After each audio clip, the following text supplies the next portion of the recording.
It's great to be able to chat to everybody on such a from all parts around the world. Got some Australians in there as well.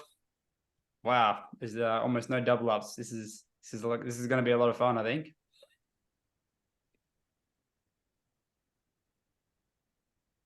Thanks, Justin. So I think we can get started. A warm welcome to everybody for taking the time to join our wheelchair training webinar series by experts. If you're not speaking throughout the session, I would kindly request you to please stay muted. And also, if you have any bandwidth issues, I might ask the participants to also stop their video just in case, so others from low bandwidth areas can still hear the presentation. So today we are very excited to have Justin Boulos, occupational therapist at Seating and Mobility. He's occupational therapist at Seating and Mobility Specialist based in Sydney, Australia, and he'll present on the topic, deep dive into power assist devices, what's available and what to consider. So I will hand it over to you, Justin. Awesome. G'day, guys. Nice to see everyone whoever's got their screens on. Thank you for giving me your. Don't know what everyone's giving me. I'm giving you guys my night. Hopefully I know we've got some mornings, some afternoons, wherever you are. But thank you for joining, and thank you for taking time to actually further your knowledge on the areas of wheelchairs, seating, and all the different types of options out there available. Originally today's talk was just going to be on power assist devices, but after chatting to Alex from the Wheelchair Society, he did mention that we'll have people from all over the world, which he wasn't wrong. Absolutely, we have people from all over, and power assist isn't necessarily available to everyone all around the world. But I do want everyone to walk out with something that they can take back and to their clients, and to really change their practice and to better their service. So why don't we get into it? Now, I always love to start my presentations with a little bit about the person. I love to hear people and who they are, because you don't want to hear just a face on the screen. I'm a real person, everybody. My name's Justin. I was born and raised in Sydney, Australia, although my complexion is very Lebanese. All four grandparents were born in Lebanon. And I've been a registered OT for about 8 years, and I currently work as an assistive technology professional. So full disclosure, I work for a company called Independent Living Specialists over here in Sydney. Shout out to everyone at ILS if you're watching. And I have a really big passion for seating and mobility. It's pretty much all I've done since I've graduated from OT school. I don't really have qualifications or cool videos or photos of me doing assessments, but here's a video of me driving 2 power chairs at once, so you know I'm qualified and you know what I'm talking about. I also love anything outdoors. I recently became a certified mermaid. So I just became a free diver. I always like to put something recent that's happened to me. So last month I got certified as a free diver, which means I can hold my breath for a very long time. And I grew a tail. So there you go. Can salsa dance, but I can't cook. So there we go, guys. Hope that gives a bit of a rundown about who I am as a person. And now more professionally, I've just recently started a page called Wheelie Works. So if you're on Instagram and you haven't followed it, make sure you get on to follow now. It's a free page. I'm not selling anything. I'm just I'm really passionate about seating mobility, and I think for me it takes me a long time to process information. Like there's a lot of incredible experts out there around the world that talk about seating mobility, but for me, it takes me a long time. I have to listen to it over and over for me to get it. So I've really tried to give the education that I give in the way I like to receive it, which is often short format, a bit of fun, and I guess really simple terms to break it down to understand. So I hope you guys get the same effect from today's session. My goal is, I know when I listen to education, I tend to look at people and think, wow, they're so smart. But I really hope everyone walks out here today thinking, wow, I'm so smart. You guys are the ones doing it all. So I hope you guys feel empowered and not just getting information, but a bit of a transformation from the education that we give. So good luck. If you have any questions, feel free to reach out, both inside the chat. We've got Krithika who's going to manage the chat. I can't stop to check the chats every 2 seconds. So feel free to interrupt or take yourself off mute if you've got a question. This is as interactive as it's going to get. I would love to sit down next to all of you and have these chats, but this is the technology that we have. So let's use it, guys. Let's not make it a one-way. I'd love to hear questions and get everyone's feedback about what they want to get out of today. So that's about me. There's that's sort of, I guess, it gives you background as to my knowledge and to why I know, like, you know, where all this information comes from. Let's talk more about today. Here's another cool video about me in a wheelchair with a little power assist in the back of it. So today, yeah, like I said, as Alex mentioned, there's not everyone that has access to power assist. So I did want us to talk maybe about 10 to 15 minutes about how to preserve the upper limbs and how to preserve the shoulders, because if we injure those, then it's quite problematic. So it's really important we understand how, as carers or as therapists or as wheelchair users, how can we look after our upper limbs, and you know, through effective wheelchair setup to making sure we actually know how to push a wheelchair. Raise your hand. Does anyone? I want to get some interaction here, guys. Can anyone raise their hand? Does anyone know? Does anyone be really confident to say they know how to push a wheelchair, or they know how to educate someone how to push a wheelchair? Yeah, I think we got some reactions there. Excellent. But if you don't, hopefully after today you can speak to your clients and give them the proper setup on how to push a wheelchair. That's obviously backed by evidence as well. It's not just my own doing. All that stuff about shoulder preservation will be all backed by evidence, and I'll put some references in there for further reading. But I guess my own personal experiences is probably going to be the most part of it, which is the different types of power assists, where they work, where they don't work, where you don't want to get, you know, all the mistakes I've personally made are pretty much on this PowerPoint for things to look out for, or things that just have failed during a trial that didn't really work out. And then we're going to do a cross-category analysis, which, as I say that out loud, it sounds very fancy. Cross-category analysis. It's just basically all the different types of power assist. We're going to compare the differences between them all. Previous times when I've done this, I do talk about the products a lot. You know, I talk about this brand versus that brand.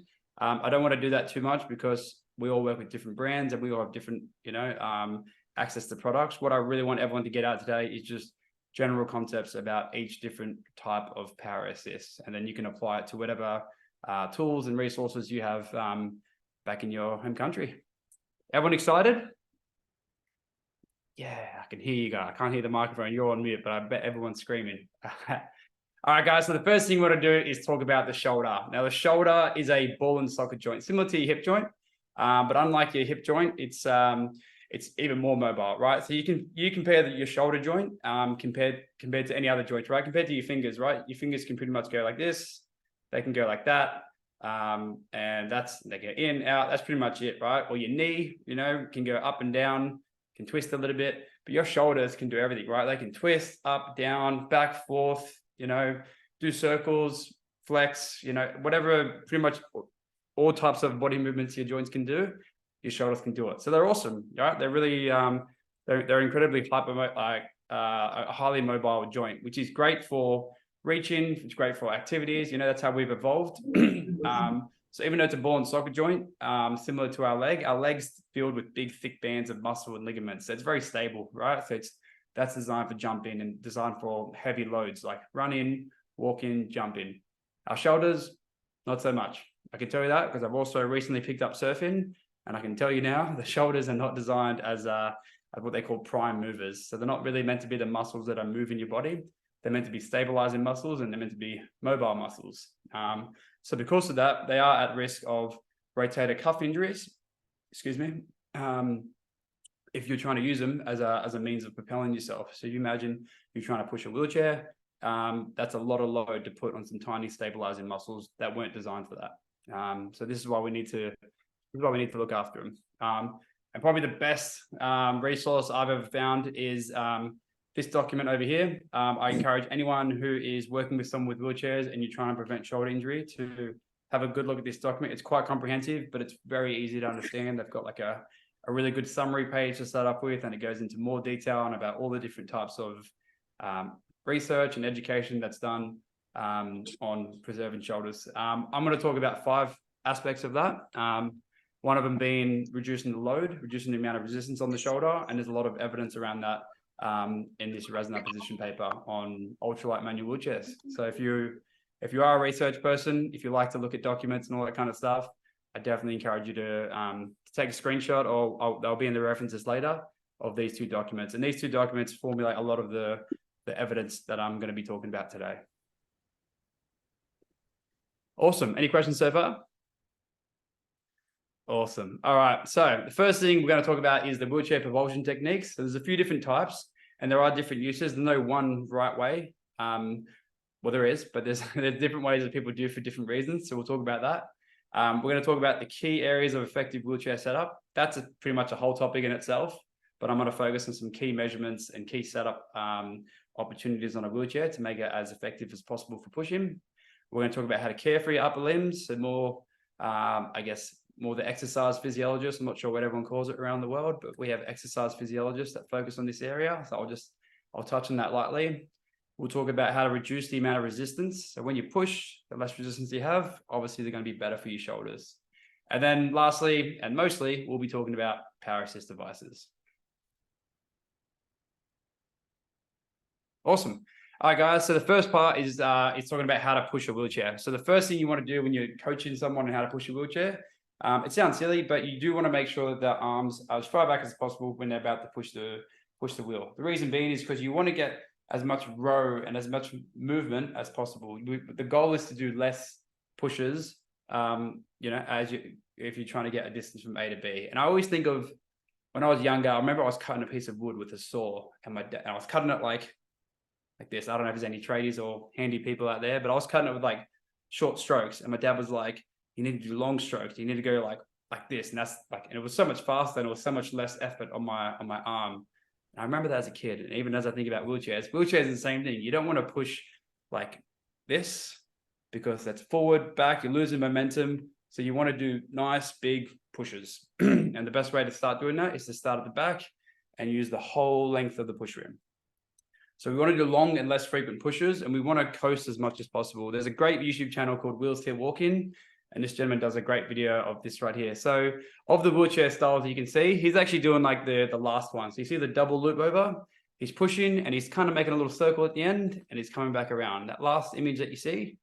But then in this part, he's actually teaching the oval style. So there's two different styles. I don't think he realizes he's doing two different styles. But those are the two styles that we want to do.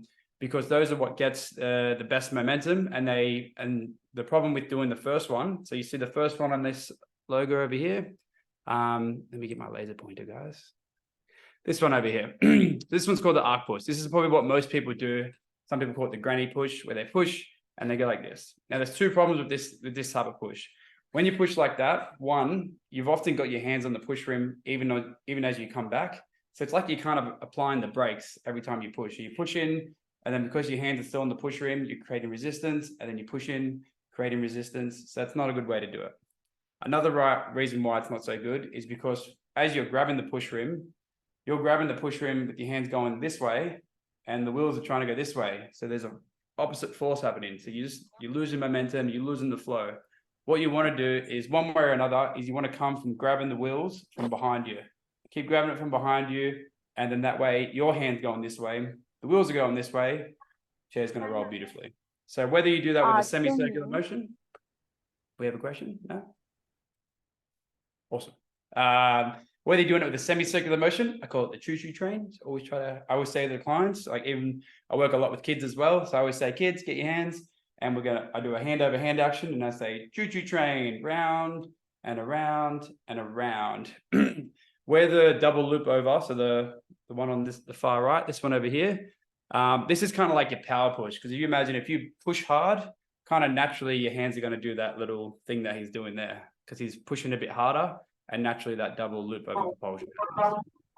So there's the arc push, there's the semicircular, and the double loop over. Then you've got the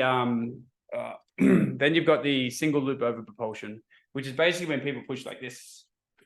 And I find people do that more with like quad level spinal cord injuries, where they don't have the stability to, if they push forward and they come down, they may not have the core strength to come back up. So they kind of use that as because they've got a weakened core and they don't really have the hand dexterity to do so. And they may push just like this. So their shoulders go up and they go like that. Not a great efficient way to push, but it's just the way someone might push because of their instability. So we could fix that by strength, by well, one, strengthening their core, but also stabilizing their core, maybe with a chest belt or something. But it's just how you might see someone push. But the ways we definitely don't want it to push is like this one over here. This one at least isn't so bad because generally you're grabbing it from behind. You're probably more grabbing from up top, on top, but you know, the concept's there. Does that make sense to everyone? I see a lot of stuff in the chat, but just all good. No questions just yet. Awesome. All right, guys. Well, let's continue. Hope everyone knows how to push a wheelchair. So the next thing we want to do is set the center of gravity as far forward as possible. Now the center of gravity is where's my little? Sorry, guys. A few technical difficulties. There we go. Like that animation. I did that myself. Haven't done an animation since I was in year 10. The distance from the back post to the center of the center of the wheel is the center of gravity. If you imagine that wheel that you see, if that's pushed really, really far forward, it's actually going to be easier to push. Whoever's sitting down, imagine a wheel that's in front of you. Imagine how well you could push that if it was in front. If it was just like sort of around your knees, right? Really easy to push. Now we imagine that wheel is now almost behind us.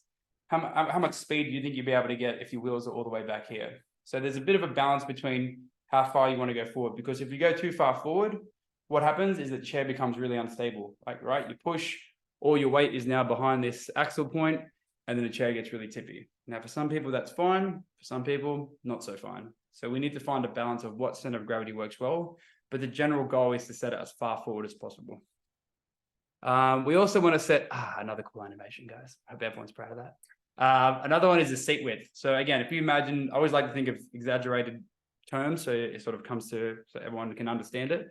If we imagine I had a wheelchair like this, and I'm trying to push this wheelchair like this, I'm not going to be able to go that far. I just don't have this. The biomechanical advantage isn't with me. The body's much stronger when it's proximal. So whenever you got to open a jar of jam, you like to bring it right to the center of the midline. So same goes with the wheels. You want to bring the wheels closer to the body so you can push. So this is why generally manual wheelchairs might be narrower than someone's power wheelchair, because we need to get those wheels as narrow as possible.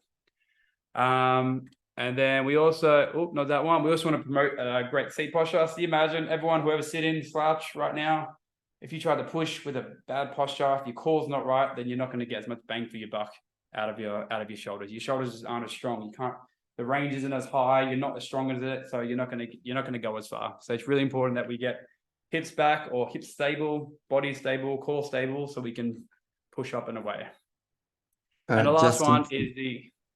Justin, sorry to interrupt you. It's Alex here. Someone's mentioned in the chat box if you could lower the camera so they can actually see your hand movements at the moment. Yeah, sure. That was probably the last of the hand movements, so I can lower it though. How's that, guys? Better? Pushing like this. I think we got that. Is that good now? All good, thanks. All good? Yeah. I'm going to put the chat on my other screen so I can see it. Awesome. Okay. Thanks, Aldwin, for putting some questions in there. I really appreciate interaction. Hope everyone else can do the same. Guys, try to think of at least one question or interaction before you leave today.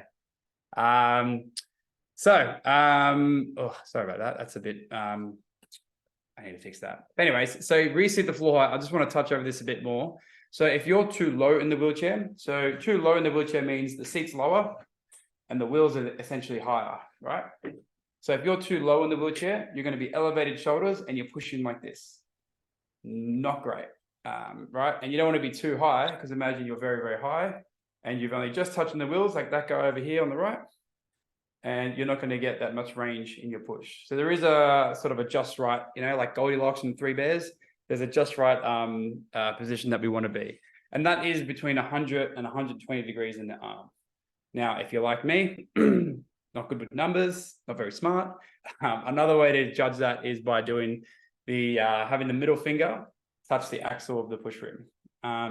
That's a great way to sort of get an idea of whether or not the wheel's in the right spot, but it's not always the right way, because for kids, their body proportions are all over, and there's people with certain disabilities that might have arms, shorter than the rest of their torso. So it's not always a great rule of thumb. The better rule of thumb is the elbow, but this is why it's a rule of thumb.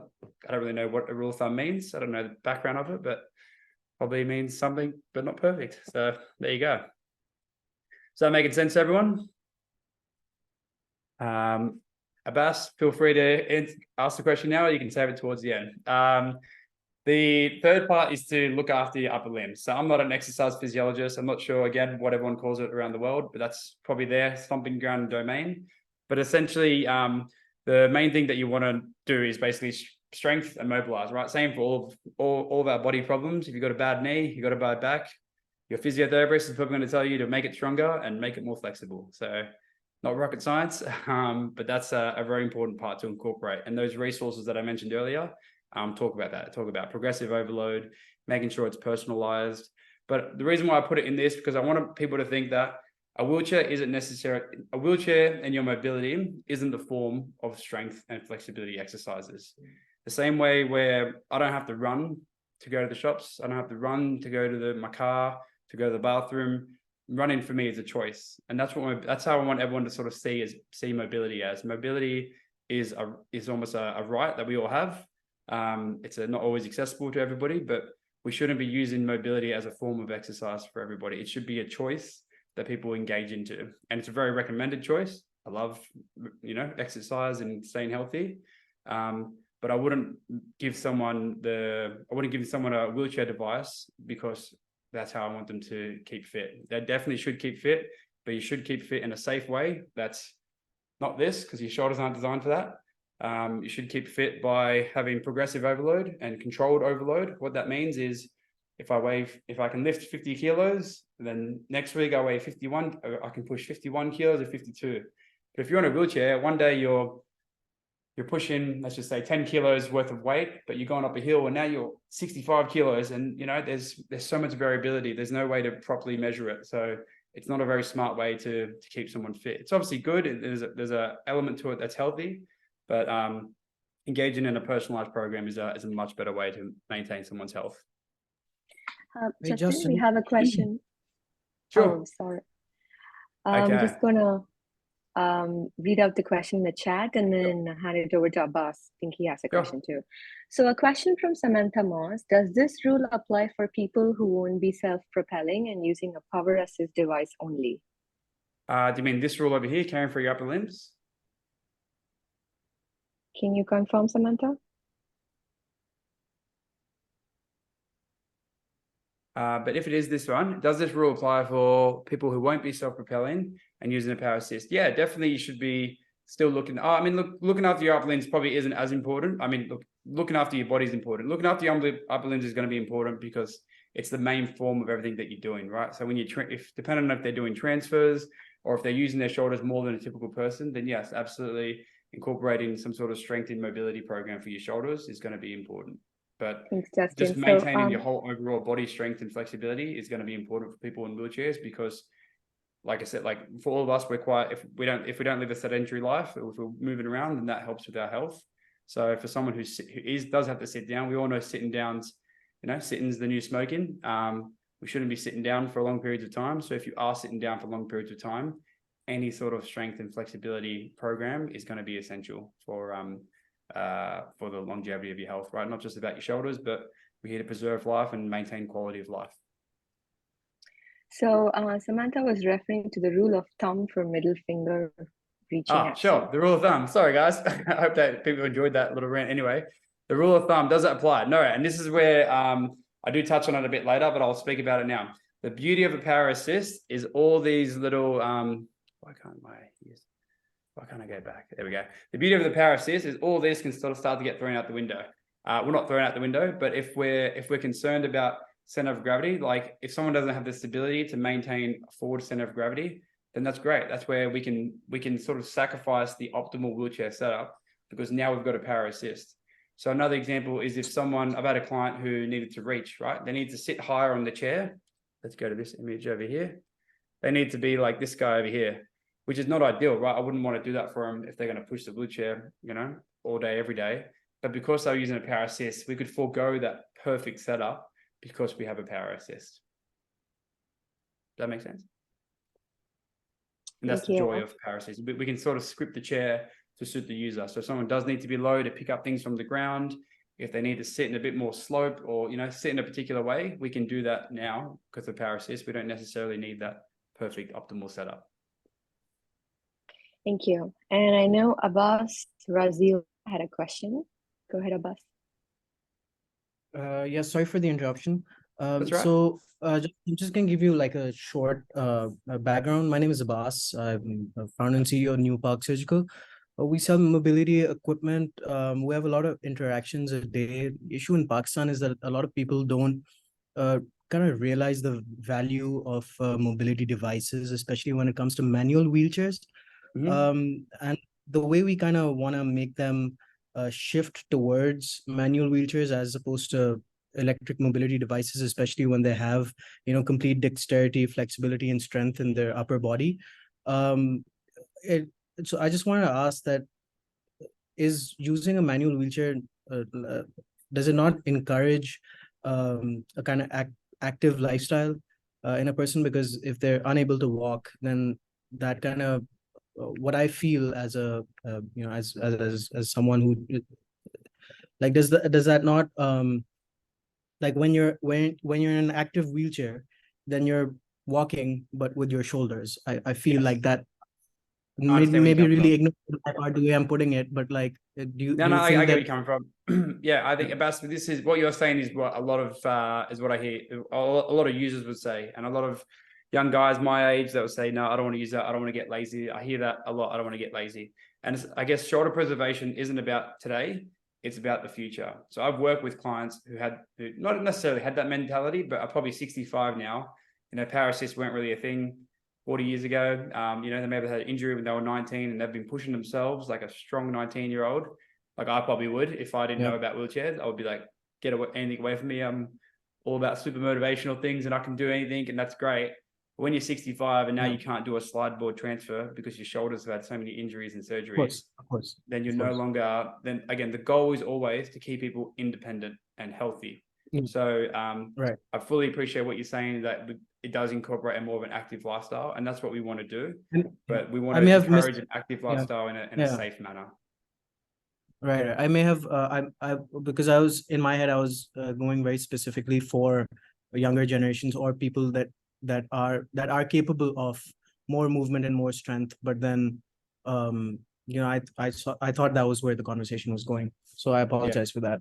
No, that'd be right. It's a fun conversation. I will get through the end of it as well. If there's more, like I'll talk about when you see the different types, you'll see what's more designed for active users as well. I'll just move forward now as well. So we also want to reduce the amount of resistance. So that typically means make the chair lighter, but it also means there's other ways to reduce resistance. And one is the type of tire you can use. So you look at these two wheels over here, you've got a really thin tire, a high pressure tire. Probably the most common one used around the world is the ISWP Marathon Plus, which is a very high pressure tire that has a very low rolling resistance. It's great. But then some people might need a thick tire, right? A thick tire like that. It looks really good. But it has, because there's more surface area, there's more friction, and that slows you down. So it's kind of like you picture like a rollerblade, like a really thin rollerblade that can go really, really fast, or a big rubber tire, right? Which one's going to go faster if they had the same amount of force, right? The one with the least amount of rolling resistance. So you want it thin. You also ideally want it as an air tire. Now I know solid tires exist, and a lot of people love solid tires. So solid means all rubber, so there's no air in it, which sounds great. But one, they're heavier, but two, they have a lot less rolling resistance than an air tire. So much so in that study, in that person who I'm not going to try to pronounce their last name, in that study, they actually talk about how high pressure air tire at half the amount of air pressure still rolls better than a solid tire. So we want to encourage air tires where possible. And the ISWP Marathon Plus is an example of a tire. There's other types of tires that have a puncture resistance in it. So if you put a thumbtack through it, it won't, or the air won't go out. So there's different tires that do that in different ways, but that's essentially the goal. Not always practical for people in, different environments. And then obviously we want to reduce the amount of mass. So an ultralight wheelchair. So rather than going a folding chair, ideally a rigid chair. So one that's a bit lighter. If we can use lighter materials like titanium or carbon fiber, even better, because it means we're using the same force, but we're getting two different outcomes with every push.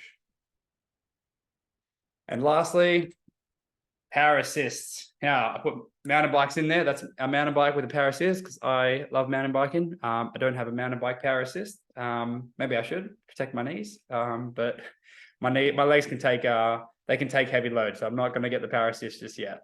But today I'm going to break it down to 4 types of power assist. Now, different education things that you'll see, you can break it up in different ways. This is just how I like to break it up. So I do rear attachment. There's push rim activated. There's joystick, and then there's the front mount, which obviously looks like the most fun. But you can sort of see there's different ranges of different types of people who are active and maybe people who are who need a bit more assistance. So let's talk about all the different types. Now, the first question I always get is, will it fit my wheelchair? Now, generally speaking, if it's a scripted wheelchair, meaning it's custom made, it will fit it. Whether it be folding or rigid, it will fit it. The off-the-shelf ones, the ones that are mass-produced, one size fits all, they're not ideal because they're generally a bit weaker and they probably can't take the impact of devices like this. So all these caster bearings and all these mounts, they need to be really strong and high quality. And generally with the mass-produced ones, you don't get that. Rigid chairs are often better than folding chairs. We'll talk about that later. Small chairs are hard. I work with kids a lot, I know, and I would love to give them power assist to keep up. But yeah, there's very limited space in there, so it's hard. And some assist limit the wheelchair options. So on some assists, you have to go tires. Some assistants, you have to go different materials. Like if you want a carbon fiber chair, not all power assists are going to be suitable. So sometimes it's limited. But generally speaking, if it's custom made, we can do it. So who needs a power assist? Pretty much anyone who is using a wheelchair who is looking to avoid injury. So again, a shoulder injury is bad for anyone. I broke my shoulder, my clavicle last year. It was very debilitating. So I could not imagine how debilitating it would be for someone who used them for mobility. So it's very, very important that we avoid injury, whether it be a rotator cuff tear or a bicep tear or whatever it may be. Avoiding injury is going to be a really important reason to go a power assist. We also wanted to keep up with peers. So if your husband is able to go for a walk to the shops, you want to be able to go to that with your husband, as well. It's not just about I can walk. Yeah, you can walk around the house. Maybe you can walk down the street, but you can't keep up with your peers. And that's the whole goal of these kind of things. And this really much applies to working with kids. So if kids, we want to keep them with what we call on-time mobility. So if their peers are crawling and, we want to facilitate some sort of assistance where the kids can not crawl, but move around. They can explore the world. We want kids to explore the world. We also wanted to increase the access. So yeah, you might be able to get out and keep up with your peers, but there's certain areas that you're limited to. So then we want to increase their access. We also want to conserve energy, right? So in life, we get everyone wakes up with a fuel tank full of fuel. Some fuel tanks are bigger than others, but essentially it's full. And in terms of where do we want to spend that fuel? Do we want to spend it on mobility, half the tank on mobility, or do we want to spend that playing with our kids or being social or not being tired by 9 o'clock at night so you can stay out and have a beer with your mates? All these kind of things are what we want to think of when we're thinking of power assist. That's where this thing never wants to go. All right, here we go. So first one, rear attachment. Again, there are certain brands that are very popular in this one. It's a smart drive. I'm going to try to be non-brand specific with all these things that we're going to talk about today, because brands will change. They'll be outdated. There'll be, new products out there. But just generally speaking, rear attachments, they're little attachments that sit on the back of the wheelchair and they just push you straight, right? They don't help you with the downhill braking. They don't help you with anything else. You still need to steer and do everything else. But this thing will just push you straight. And this is probably the most popular out of all the power assist devices because it's so lightweight. Generally, they weigh between 6 to 8 kilos, sometimes even less, depending on the different brands and the level of performance. But the reason they're so popular is they're lightweight. They're so easy to install. You just pick them up by the handle and you drop them down onto a receiver. And even when you're not using them, there's a very low rolling resistance. A lot of people tend to like them because they're subtle. So for your active users, so people who maybe have a spinal cord injury that say, I don't want any power assist, this is a very nonchalant, little sneaky device you can put on the back of the chair. And it barely changes the footprint of the chair. So if you're trying to go indoors or if you're trying to do anything else, then it doesn't really affect too much about the chair. The downside of it though, or the thing that you need to consider if you are thinking of a client that this is going to be perfect for, they do need to have bilateral strength. So you need to have strength in both arms. And it doesn't replace the need for wheelchair skills. So earlier we saw him going down curbs and going down gutters. This doesn't help you, right? So if you've got a client who you think this would be perfect for, picture them going down a gutter, right? Or going down a lip or going something like that. If they can't do that or going down a hill, then this is probably not going to be the right product. This is probably more for the active user who needs to to preserve their shoulders. There is a bit of cognitive understanding with it as well, because it's not something you hold like a joystick. There's a little speed dial, you sort of turn it and you control the speed. Because it's not something you hold, it can get a bit nerve-wracking for someone who's never been in a wheelchair before or never used the power assist.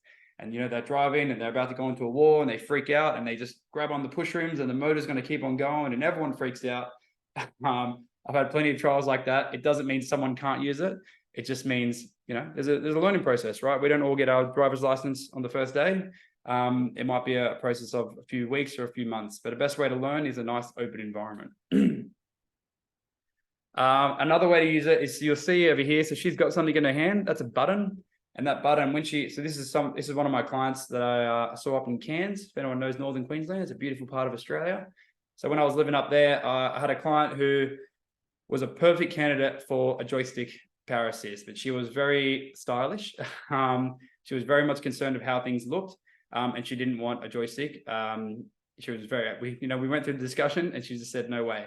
So what we did is we give her a button, and then so she will hold the button, and then that device will go, and then she essentially just steers with her foot. So it's not a very practical way. She can't go outdoors with this, but she didn't want to go outdoors. She just said, nope, this is fine. I'm happy with this. So that was a product that not used in a very typical way, but it worked really well for this client, and she's happy. She drives around her house like that, and that's how she mobilizes. Saves her fuel for other things. There's two products mainly in the market. I don't think we have time to go through them all, but basically I personally find the Smart Drive to be better in every way except the Smooth, which is another product that goes a bit faster. But generally, Smart Drive has been around for a lot of years. It's a really, really good product, and there'll probably be other products in the future, but as of 2023 August, in my opinion, Smart Drive takes the cake. Then we have push rim activated. Now, push rim activated is basically turns you into Superman or Superwoman. So the push rims on the chair, you push it and then it will amplify the push. So you see these motors in here. There's basically sensors on the push rims that have a spring and they have movement. So when you push, it will amplify every push that you do, or it will even cruise it. So in this example, you push it and then the chair will just keep on going. So you can steer it, go left and right. And when you want to stop, you pull both push handles and then you stop. So it's an awesome way, right? Because now you've got much better traction, right? So if you imagine going on grass or any sort of hills, the wheels themselves are actually turning. So your ability to get traction is really, really good. And it's super intuitive, right? If you want to stop, hold the push rims and then you're done, right? It's awesome. And this also gives you assistance forward and backwards. So if you turn, it turns really, really fast. It's so much fun. If anyone gets a chance to push these is a really cool technology. And it also gives you downhill assistance. So what that means is if you're pushing, unlike the rear attachments, which will just freewheel as you go down, different brands do it in different ways, but they'll essentially grab you and they will slow you down as you're going down a hill. So now we have a bit of assistance going downhill. And again, has a very minimal change to the wheelchair footprint. So this is perfect, right? Shouldn't we all be getting this? Why wouldn't we go this one? Well, because they are very difficult to take off. They are heavy wheels and you sort of have to tip the chair over and slide the wheel out and then unplug the cables, and it's all very hard. Or you do what this person here has done and just lifted the whole thing and chuck it in. But 14 kilos plus the car, sorry for the Americans, pounds, I don't know what that is. It's heavy, right? It's about 3 times the weight of your typical wheelchair. And I also find if you're not using them, so with that previous one we spoke about, the rear attachment, if you're pushing it and you're not using the power assist, you barely even know it's there. But this one, if you're not using the power, you're very aware that this chair is heavier and harder to push. And in my personal experience, I think they can be very hard to drive because they're sensors. If you push one more than the other, it's harder to get straight when you're pushing both of them.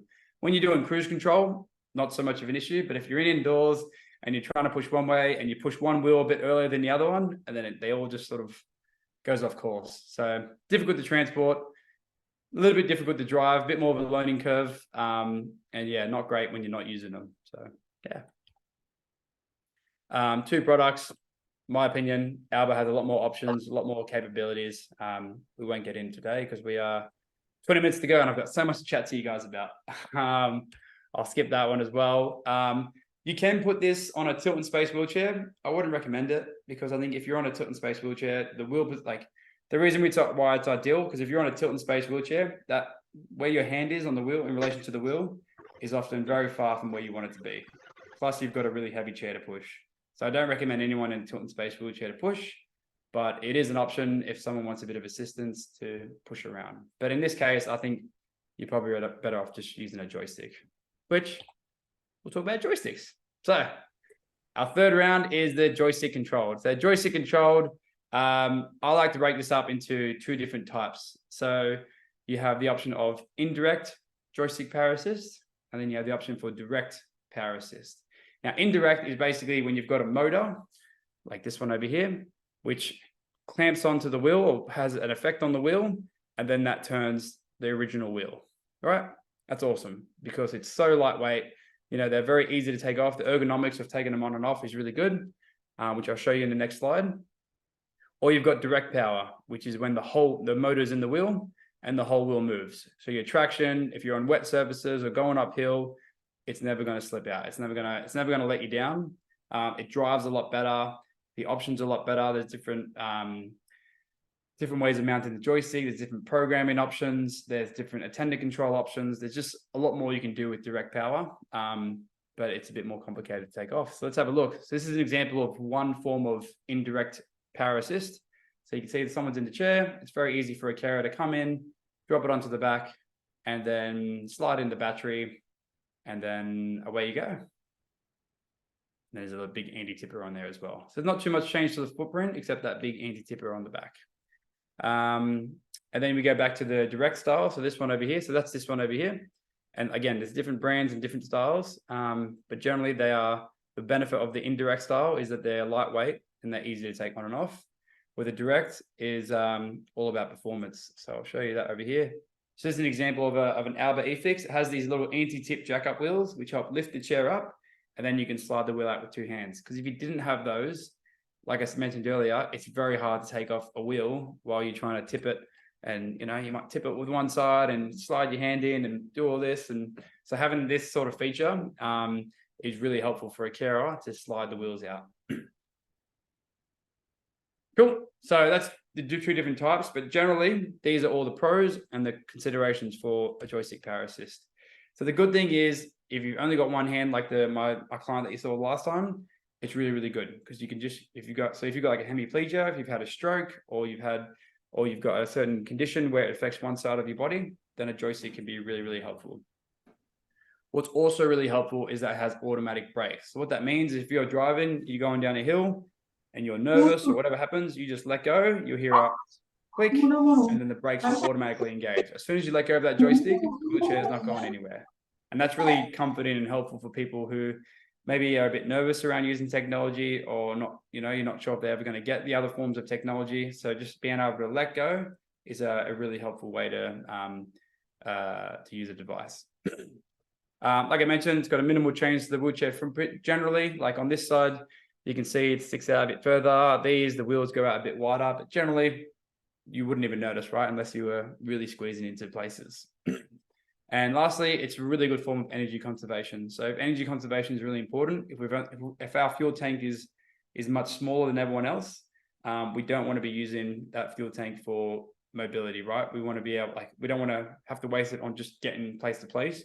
We want to use that fuel to engage with the world, to engage in meaningful tasks. As if anyone's an OT here, you probably hear that a lot, right? It's all about engaging in meaningful tasks, and exercise can be one of them, but also social interaction and work and caring for your kids, whatever it may be. These could all also be important parts of your life. So joystick's great, right? It's giving us assistance in all directions. It's conserving our energy. It's got automatic brakes. You know, everyone should be using a joystick. Why wouldn't we use the joystick? Well, what are things that we need to consider if we are going to joystick? The first one is that this is not a power wheelchair. I'll talk a little bit more about this in a later slide, but probably the biggest hurdle I always overcome when people ask me for a joystick power assist is because someone can't mobilize. They want something that's portable, but they don't want a full-blown power wheelchair. So they think, okay, well, we'll just go into a manual wheelchair with a joystick on it. but it doesn't have the torque, it doesn't have the suspension, it doesn't have the durability of a full power chair. And the most important thing, it doesn't have the ability to tilt. So I'll talk more about this later, but it is a very important consideration. I think that they often get conflated. People think a joystick on a manual chair with a power assist and a joystick on a full power chair is the same thing, and it's definitely not. Another thing to consider is the center of gravity. Like, so in this case, the center of gravity is a bit further back. So as you go up a hill, we talked about center of gravity and tippiness. That can make the chair a bit tippier, hence why you have to have this extra anti-tipper on there so you don't tip back. And on some other joystick power assist, it changes the center of gravity, right? On the wheel might have to be set further back. I'll tell you a personal mistake I've made. I scripted a tilt and space wheelchair, and we pretty much did a like for like. It was a very old chair, so we did, yep, exactly like for like, but we want the joystick power assist on it. I'm like, yep, cool, young Justin. I'm like, yep, we'll put the joystick power assist. Here is how it looks. Great. And then we delivered the wheelchair, and then the wheel was set further back. And when they go to put it in the car, it was a very, very tight squeeze originally. And now I've just made the chair 2 inches longer and it didn't fit in the car. Terrible mistake. I remember that. It still haunts me. We fixed it. There was ways to actually reduce the center of gravity back, but it was something I didn't consider. So I hope, yeah, these are the kind of things you want to think about when you're just adding power assist to chairs. And the last one is the aesthetics, right? This is probably the most common one. If I'll bring out two different styles of power assist, someone looks at the joystick and they say, oh, no, thank you. Get that one out of my lounge room. Please leave. And that might be an Australian thing, you know, maybe in different areas of the world, they're just grateful to have anything, or maybe the stigma of a joystick is even more so overseas. I don't know, but this is just in my personal experience over here in our tiny country of Australia. Again, I won't go through the differences because there's some more exciting stuff I want to talk about. But there's different brands, and I guess the main differences that you want to consider is what's the weight capacity, how do you break it down, and is it crash tested? Crash tested meaning sometimes when you use when you modify a chair, it might be no longer crash tested, so you can't use it in the back of a modified vehicle. So just checking that it doesn't change the crash testing. The speed is also important for some people. Does it change if someone really wants solid tires, so then there might be an effect depending on which one you use. So there's very varying differences. I'd love to talk all day about this. This is actually the part I love to talk about the most, is the fine differences between different brands. But I think everyone will have a much more fun time if we stick to broader concepts. Is everyone having a great time so far? Any love hearts? Any? Excellent. All right, guys. So the last one we'll talk about is the front attachments. Now, these ones, clearly the most fun, clearly look the coolest, but they serve a really, really cool purpose. So this is basically when a wheel that clamps onto the front of the chair, and then you control it through handlebars. Now, why is this one so good? Why is it not so good? First one is it's easy to use. I bet you from the probably 40 countries that we saw earlier from everyone in the chat, if I gave it to you any language and any culture, if I put you in this chair, you would get it. You would be like, okay, cool. Thumb throttle, turn, brakes. It's just something in our DNA that we just know how it works. It's very easy to learn how to drive. But the biggest thing about it is that it lifts the front casters off the ground. So those tiny wheels you'll see at the front of the chair, they're actually not touching the ground anymore. And that's with all of them. That's probably the biggest downside of all manual chairs, is that those tiny wheels, which are great for reducing resistance, they've got a really good rolling resistance because they're tiny, right? They're like little rollerblades. So they're really good at going long distances on a nice flat surface. But when you go on uneven surfaces like this, they get stuck in the grass, they get caught up on lips, and they're terrible, right? But now they're floating in the air. So not only does that give us better access to terrain, it also protects the chairs as well. So if there's any technicians out there who constantly repairing broken forks, front forks, because they're taking on so much damage, this is a great product, right? Because it's no longer those forks are taking any impact like you would on all the other power assists. It's also got a really good vibration dampening quality, right? So when we've got it like this example here, you can imagine being on that cobblestone bridge, a lot of vibrations, right? And vibrations is not just annoying and uncomfortable, but for someone in a wheelchair in the chair all day, vibrations can actually be really tiring and really taxing, because when the vibration, I don't know if anyone's ever been on a back of a bus or something that's been, shaking a lot, but your muscles are doing constant little tiny micro contractions to counteract that vibration. It's just you can't turn it off. It's just what happens. So if you're sitting on something vibrating, your muscles are stimulated the whole time. So it's not what you want when you're on a wheelchair all day, especially if you've got like a spinal cord injury. Sometimes those spasms, those vibrations can cause muscle spasms. So you might have an extension, or you might be able to, you might not be able to move a certain limb because it's, the tone, the messages to the brain are firing incorrectly. So then you get spasms and you might lose your seating position. You might be uncomfortable and all that kind of stuff. So vibration dampening is really, really important. It also pretty much replaces a lot of your wheelchair skills, right? So one thing I get nervous when I give someone a joystick or give someone a push rim or a rear attachment, as I get really nervous about them going down, I always think about gutters. Does everyone call them gutters? I hope this is, yeah, I don't know if it's an Australian word, but gutter is basically you got a curb. When you go down, there's like a little lip there as well. I get nervous when I see people driving a joystick, and then I worry their front wheels will go down, then they're going to tip forward, or if they're going up it and their tiny wheels hit that lip and then they tip forward. Like there's so much things that can go wrong if someone isn't driving it properly. But the nice thing about this is that this, you can send it, right? You're replacing those tiny wheels with a big pneumatic tire. So going up and down curbs is not as nerve-wracking, I guess, for people. You got a longer wheelbase, a longer base of support. And you've also got brakes, right? So if you're going down a hill, this is the first device where you've actually got control of your brakes, right? Joystick, obviously you've got it with your letting go, but this is like a controlled braking system. So that can be really helpful for people engaging in the community. And as much as in Australia, we have a law where I believe it's 10 kilometers an hour. You can't go faster than 10 Ks. These can go up to 30. I believe some can even go up to 50 kilometers an hour. So for people who really do need to get somewhere a bit faster and a bit more speed, this is definitely your highest speed option. And also has a much bigger range as well. So out of all of them, this one has the longest range. So why wouldn't we go one of these? Honestly, I really like these ones. I don't think they're used as often. But the reason why people don't do them as often is because you can't transport them. They're really big. So you imagine trying to put that in the back of your boot. They're quite heavy. So generally they're not transportable, but we'll talk about that a bit more later. You also can't use them indoors. So it's all well and good to go to your cafe, but as long as you can disengage it, leave it outside, and then go into the cafe or go into your school, go into work, wherever it may be. But it's very much an outdoor product, right? It's not a very practical indoor product. And the way it mounts, different for every brand, but it can be difficult to mount depending on, so in this case, there's a bit of like a leaning process and you have to have a bit of strength to push it away from you, and there's a bit of technique to it.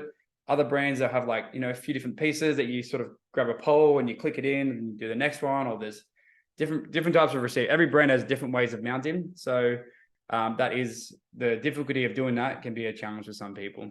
I put in here clients with reduced hip flexion because I had a client who was absolutely perfect for this power assist. Didn't want a power chair, didn't need to get it in and out of the car, just needed to help go with the shops when he went outdoors.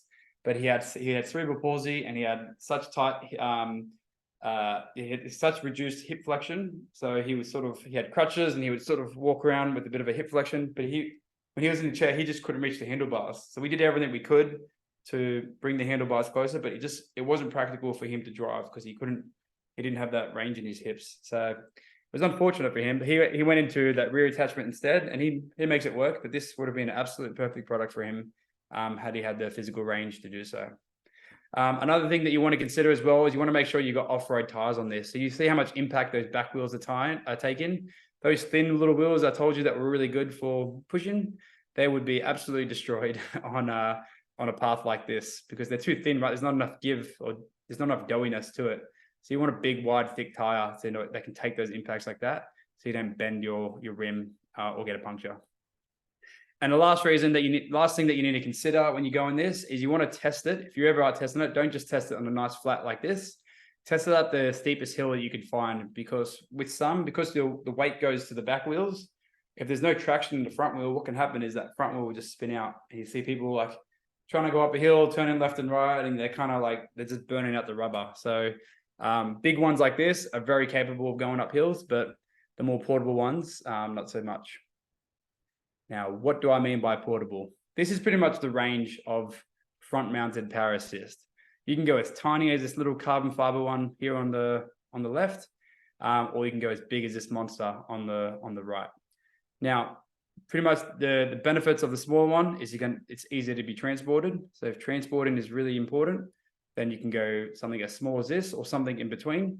But basically, the heavier you go, the better performance you're going to go. So it pretty much sits on a scale, and you pretty much want to go as close as you can to the performance with being able to transport it. So there's products in between these two ranges, but this is kind of like gives you an idea of the range on there. So basically, don't worry about the brands. Just think, how does it perform and how easy is it to lift?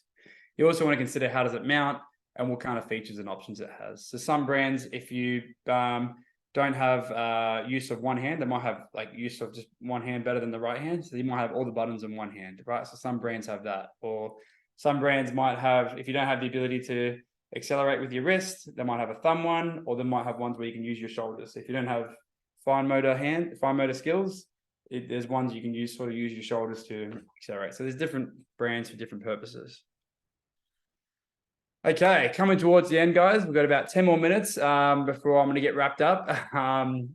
But the next one is, can it be used by an attendant? So what that means is these are all well and good for users to use. This is all about independent mobility, but often we get asked, can a carer use them? And pretty much they can only use two of them. So this one over here, which is the rear attachment, what you can very much do is have the dial, the speed control in the hand of the carer, or mounted somewhere here on the back. And the carer just walks behind them, or maybe the carer I've done one particularly with kids. I always try to encourage mobility in some form. So even for a kid who's never really going to be able to drive themselves, if they can just steer themselves, that's great. So I've had cases where it's on the back and mum controls the speed because she's definitely not safe enough to control the speed, but she gets cause and effect. She understands when I grab this, I'm turning, and she has a lot of fun. So we give her some form of mobility as opposed to just saying, nah, she can't do it, just put it on the back, So we always want to think of some form of mobility for people. So that can be used as an attendant. It is a bit annoying. You kind of have to walk like a penguin because your feet tend to kick this thing. But yeah, it's an option. This as well, joystick has a lot of different options for power assist, for attendant control. So you can have the joystick here on the back. There's a lot of different types of buttons and accessories, like the Quickie iExpress, the Yamaha. It has a button where you just push the button and it drives it straight and you steer it. The Quickie eFix has a trigger that you pull it and it goes forward, but it's also got sensors on the handle, so it knows which way you want to go. It's really amazing. There's a lot of cool stuff out there, and it's only going to get better and better as technology innovates. But generally speaking, you can use it as an attendant control for the rear attachment or the joystick attachment. And then, of course, there's good boy power. This is the bonus one. This is actually a client I had in a regional part of Australia years ago now. Where I saw him, this is how he mobilized. He had a basic wheelchair, and this is how the dog was helping. This is their relationship. They had a really good time. He pretty much goes from home to the pub, and this is how he did it. His dog was his best friend. Everyone in the town knows who the dog was.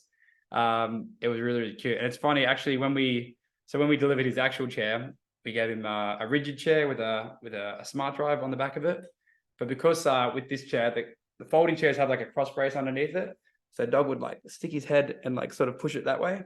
But because on the rigid chair, it's got like a camber bar that goes like that. So when we delivered it, the dog was like, he was trying to push it, but he couldn't push it. And it was like, oh, but it's okay now. The dog just walks next to him now. So everyone's happy. But yeah, so there's all your power assists. I do want to touch back on to, do you need to consider a power chair? I do find a lot of times people will be in a manual wheelchair and maybe look at a power assist, but they probably should be looking at something like a power chair. And I won't say, I don't know any clients that you're thinking of, but just these are the things that I want you to think about when you are prescribing equipment. One being the benefits of a power wheelchair, which is one of these, is that it has the ability to have power seat functions. So that's the ability to tilt, the ability to elevate, like what you see here, the ability to recline, and the ability to have elevating legs. They don't necessarily need to have all of those, but they're now options onto a full power chair. They've also got suspension, so they're much safer to drive when you're going up and down curbs. They've got a much more capacity because they've got big motors and big batteries. They're good for people with progressive conditions. So I have a lot of times where maybe someone with multiple sclerosis who is coming to terms with the degeneration of their body, and they should probably go on a power wheelchair because this manual chair with power assist isn't going to be suitable over the next 5 years. But it's very hard to tell, right? If you've got someone with a progressive condition, they often change at different rates. You don't want to debilitate them by giving them a chair that they can't put in the back of a car, but you don't want to debilitate them if they progress aggressively, and then now they don't have the ability to tilt, or they don't have the ability to go out in the community. So that's a challenging one. There's no answer for it, but that's the good thing about a power chair, is that you can always adapt it to suit even reduced function in the future.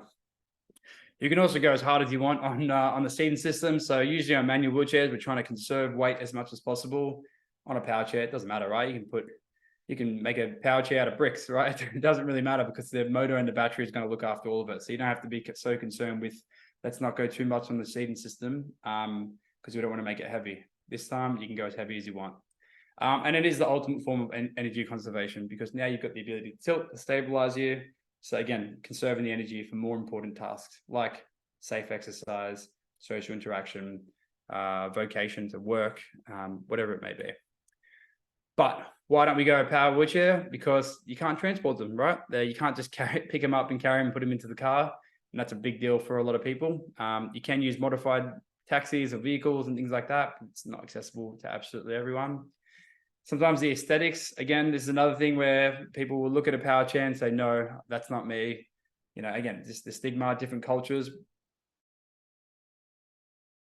range of cultures around the world, that might be a thing or not a thing in your culture. And again, that's very different, especially in a country like Australia, where we're a very multicultural society. The aesthetics of a power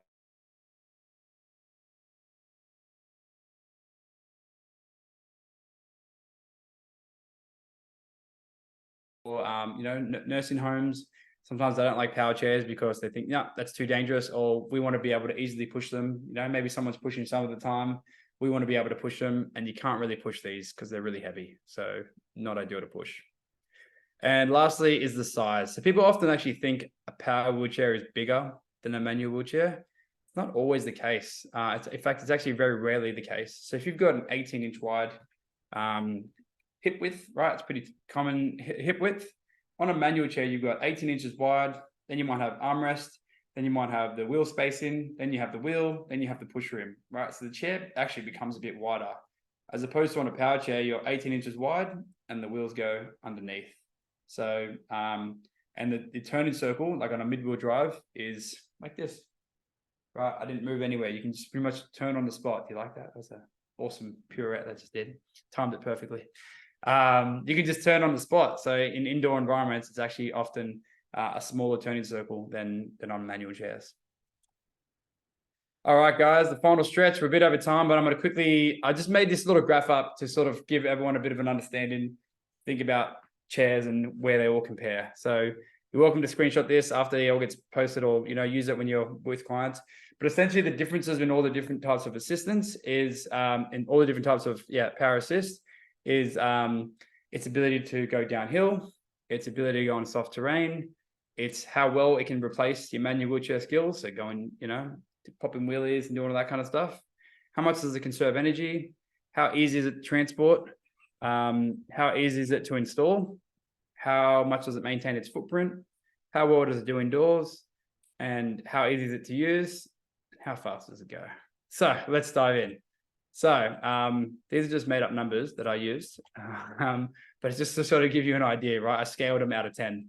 And I think it's things like the rear attachment, they absolutely smoke it in transporting, its ease of installation, and the ability to maintain their footprint. They do really well there. Where it does no well is downhill assistance and replacement of manual wheelchair skills and your soft terrain. It doesn't really help with those things. It also doesn't really help with your indoor performance. And it's not very helpful for the ease of use out of all the options over there. Now we compare that to the push room activated. It doesn't do any of them really well, but it does all of them pretty okay, but not as good as probably you can see why it's probably not as popular as the rear mounted, right? They're a bit more difficult to transport. The speed is about the same. The replacement with manual wheelchair is about the same. It does do a bit better does do pretty well with its indoor performance, its ease of use, its downhill assistance is obviously better than things like the rear attachments, and it does a bit better on soft terrain because you've got power right where the wheels are. Then we go to joystick activated. So this is where it's awesome downhill assistance, awesome indoor performance, awesome replacement of manual wheelchair skills, and awesome at conserving energy. Not as good at transporting, not as good at installation, and speed still about the same on all of them. And then we go the front mounted, right? It looks really good. It looks like it's got a lot of coverage because it does. It does everything really, really well. It just does not transport really, really well. It does not install really, really well. And it absolutely does not maintain the footprint. And it's terrible for indoor use as well. So you can tell it's sort of between the yellow one and the orange one, they're definitely weighted on two different areas. But that's where different needs, different products suit different needs. I'll just quickly wrap it up here. I purposely spell this with a Z because I know that's how the rest of the world spells it. So the questions I guess the take-home messages that you want to ask your clients is when you're deciding which power assist is going to be good is, will the client be using it independently with some assistance or with full assistance? So some people might just use it on their own. Sometimes they might use it on their own, but they might need a bit of assistance. And some people won't even touch it and they need complete assistance from a carer. So understanding that is going to help you decide which one. Also, knowing will the client be able to manage going downhill without assistance is going to be a big determining factor. And do they even need to go downhill? Sometimes people don't. Like my client with the foot propelling, where she pushed with her foot, she's not going downhill, but it's still good to ask and understand so you know which one you need to go with. What environments do we plan to use the device? Again, in that example, she was only going to use it indoors. I would love it for her to use it outdoors, but she didn't want to. It wasn't her goal, and that's fine. But yeah, what kind of indoor environments are we going to use it in? How tight is the space? What kind of outdoor environments? What hills are we going to have? What grassy areas and all that kind of stuff? Is the focus on portability or performance, right? And you saw that probably with that graph with the rear attachments and the front attachments weighted on two very different areas. So do we really need it to be portable, or do we just need it to perform, right? Do we need it to be easy to use? And away you go. What's the plan to transport the device? Is there a plan to transport the device? Again, in one of my clients, he didn't have any plans to transport the device, but other people might be a really important factor. And lastly, does it look cool? It's not really a determining factor, but people are people, right? We can try to write them in textbooks and go through a little questionnaire to see which one they fit. But sometimes people just don't like a certain style of power assist, and that is a factor, right? Their mobility, their wheelchair is an extension of themselves. So it's important we somewhat factor that in. And that's it, guys. I love dogs, so I just thought I'd put this photo of a dog. It's always good to end on dogs or babies. I don't have any babies, so I thought this was good. This is actually a Rottweiler / Pitbull rescue dog who was terrifying when I first met her, but then now we're best friends. So I hope that puts a cute little smile on everyone's face. There's references all here at the end from everything I spoke on from the first half of today's discussion. But I am absolutely open to chat to anyone. If you want to chat to me directly, you can reach out to me on LinkedIn. If you haven't already, please follow me on YouTube and Instagram. There's nothing to buy. It's just free education. I really do want to get the world in understanding concepts as, in a way that I can understand it. So I hope it's helpful for everyone else as well. There might be a website next year. Who knows? But check it out. If you're watching this in the future, check out that website and let me know what you think. Awesome, guys. Was there any questions or things we want to chat about? Let's go pull up this chat. There's a lot of chats that I've missed out on, guys. So sorry if I've missed out. Thank you, everybody. I appreciate everyone coming in, all your notes there. Do we have any links where we could able to get free wheelchairs like carts to distribute to communities who can afford these ones? Do we have links where we can be able to get free wheelchairs? I don't know. I don't have any. Krithiga, maybe that's a more of an international society question. Sure, I can take that on and we take that one offline. Thanks, Kathleen. Thanks, Zach. Thanks, Alex. Thank you, Beck. Thank you, everybody. Thank you, the Monstera. That was actually a very small Monstera when we got it. But she's blowing up, right? She's she gets a lot of sunlight from behind here. So yeah. Is there a general weight capacity consideration for power assist versus power wheelchair? Excellent question. I think power assist, they generally sit around 100 kilo mark. So your smart driver is actually pretty high. I think they're about 150 or 140. And some of the joysticks can go up to 160. But generally, if someone's weighing over 100 kilos, power assist probably isn't going to be the choice for them, because most power assists add a bit of width or a bit of length, or they may not have the power to sustain someone who's 100 kilos. When you got 100 kilo, there's probably some comorbidity stuff we're looking at. This is where tilt is probably going to be more essential, and a narrow chair is going to be a lot more essential. So people over 130 kilos, that's probably 20 inches wide, 22 inches wide. It's really hard to maintain them in a manual wheelchair because they're wide, the wheels are wide. This is where we want to look at wheels going underneath and not putting any strain in their shoulders. Thank you, Justin. I also have another question in the chat from Zach Moser. Could you please briefly discuss the effect of camber angles on an athletic wheelchair? Okay, camber, yeah, so sure. So camber is basically, for those who don't know, is when the wheels toe out like that, and they make it really easy to push. They also bring the wheels in a little bit closer. They make it easy to turn, easy to get acceleration. So it's great, right? And the reason why we don't use it on all people's chairs is because they add a lot of length to the chair. I think it's about, for every 1 degree is about 5 centimeters of width you add into the chair. So for a 2 degree, maybe not 5 centimeters. I have to check on that. There is a measurement. It might be, I can't remember, but basically the more degrees you add, the more width we add to the chair. So for little kids, great, right? You know, the kids, the weight of the chair is almost the weight of them, right? So we want to make it as optimal as possible. And because they're so small, it doesn't matter, right? We can go quite a lot of camber to make it easy for them to push, because they're going to fit through doorways anywhere.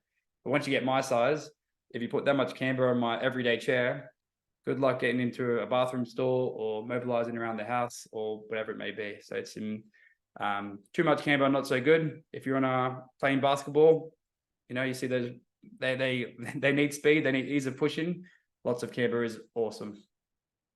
So generally, most people have at least 2 degrees of camber. It gives you a bit of lateral stability in the chair, makes it a little bit easier to push, but it doesn't go too crazy to disrupt you. But if you've got a really narrow client, you can afford to go a bit more camber. Thank you. So the next question from Michelle Van Zulen.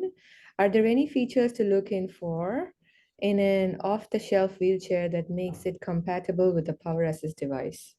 Oh, great question. Again, off-the-shelf wheelchair and power assist, they don't usually go together. One, because it's a folding chair, and folding chairs aren't as good, just because their durability and even the way it mounts. Like, I've made the mistake of putting a very popular chair called a Breezy Basics with a smart drive with a folding frame adapter. And because with the folding frame chairs, they've got a bit more flex and movement in them. Like, they're not as stiff as like the scripted ones. And what happened is just the way it mounted, there was too much movement, and that bar that sort of sits in between the camber bar, I don't know if anyone knows what I'm talking about right now, but I'm going to talk about it if anyone does.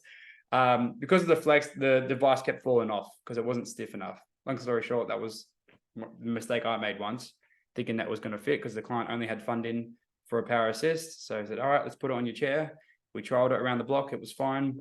But then after she used it for a week, it was not suitable, and we had to refund it, do all that. But yeah, so things to look for. There's nothing really, because they're all pretty much the same. They're all folding chairs. They're all most likely going to have solid tires.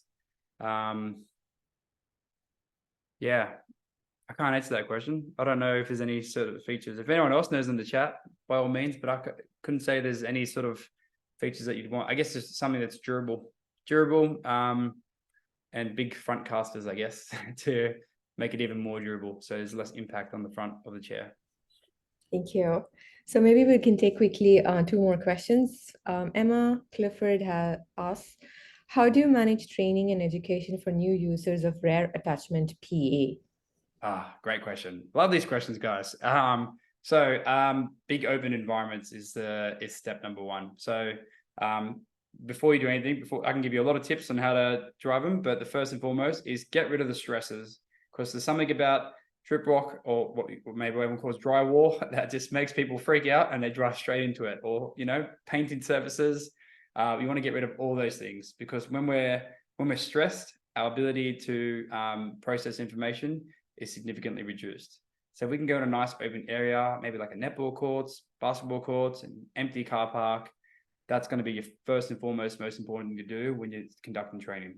And then we just break down steps. So on that rear attachment, I would, in terms of I've done it, I've held the speed dial and I just have the client control the chair and say, I'm doing this, I'm going to turn the speed up. Okay. And now I'm going to stop and the chair will keep rolling because there's no brakes on it. I say, grab the wheels now. And so you sort of break things down to step by step and just don't push it. Just try to go from a little bit more. Yeah, slowly build up to it. Don't try to do it all in one go. That would be probably the best tips to learn those rear attachment devices. Thank you. I know we ran out of time, 15 minutes over our 1 hour slot. So I'm going to take the last question. Sorry, everybody, there's so many questions coming through, but we will make sure to share Justin's email address in the follow-up email with the recording and the presentation, so you can all reach out to him with your questions. So the last question from Shander Rongolo: is there risk for putting a powerful front mount powered assist to a rigid wheelchair? No, so that's actually probably preferred. It's preferred to put on a rigid chair, just the way it mounts, because they all mount a bit differently to be fair. But on a rigid chairs are stronger because they're sort of like one big weld as opposed to nuts and bolts and joints.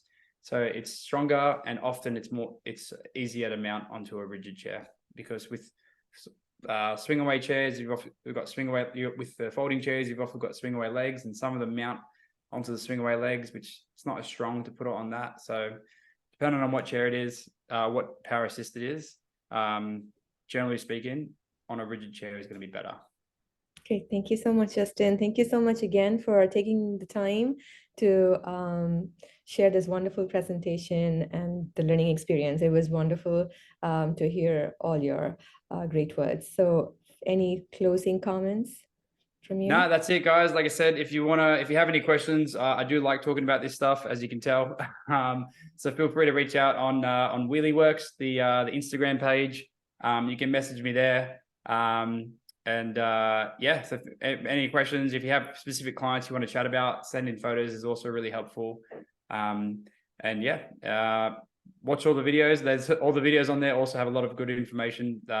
Pretty much this talk has been condensed down to 6 minutes worth of videos on my channel. So you can check it out there if you need a refresher, if you didn't remember anything today. But also, whoever's in the World Cup, sorry guys, Matilda's going to win. So everyone get excited for the Matildas to win. Get some pride back into Australia. Thank you so much, Justin. Thank you, everybody. Awesome. We meet you again in the next webinar. Thank you. Bye-bye. Awesome. Thanks, everybody.